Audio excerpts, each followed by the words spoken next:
Atomic mass calculate आप कर रहे हैं, ठीक है, कोई नंबर आएगा, यूनिट्स आपको पता नहीं है, कैलकुलेट आप करके बैठ गए, क्या फ़ायदा है इस ज़िंदगी का।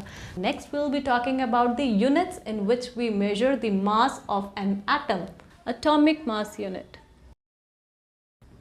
जिसे हम क्या कहते हैं, AMU, और रिप्रेजेंट कर देते हैं U से। तो ये U एक अच्छा खासा यूनिट है जिसमें कि जो मासेस हैं, ये जो छोटी छोटी पार्टिकल्स हैं, न्यूट्रॉन, प्रोटॉन, इलेक्ट्रॉन, इनके मासेस मेजर हो जाते हैं U में। अब ये पार्टिकल्स बेचारे छोटे छोटे हैं, इनके मास अगर आपने केजीज में पूछे, तो ये ऑर्डर देखो कितना, 10 to the power -27, 10 to the power -31। ये कहते हैं कि हमें कुछ छोटा यूनिट दो, कि अभी ये 10 raised to power दे, ये तो नेग्लिजिबल सा ही आ रहा है, इसमें कुछ हमारी रेंज में तो आए, कुछ ऐसा यूनिट दो जिसमें हमारा मास रेंज में तो लगे।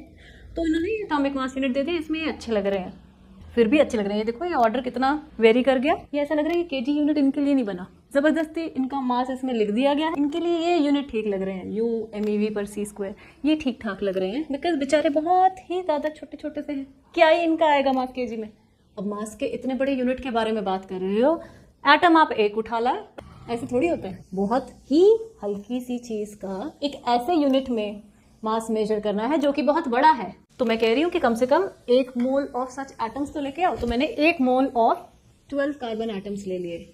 अब जैसे एक डजन होता है, डजन में 12 होते हैं, मैं एक और चीज़ डिफाइन करूँगी, मोल, 1 मोल। किसी भी चीज़ का 1 मोल क्या है, उसके 6.022 × 10 raised to power 23। अब मैं अगर लिख रही हूँ 1 मोल ऑफ एन एटम, वो किसके इक्वल है, दीज मेनी एटम्स।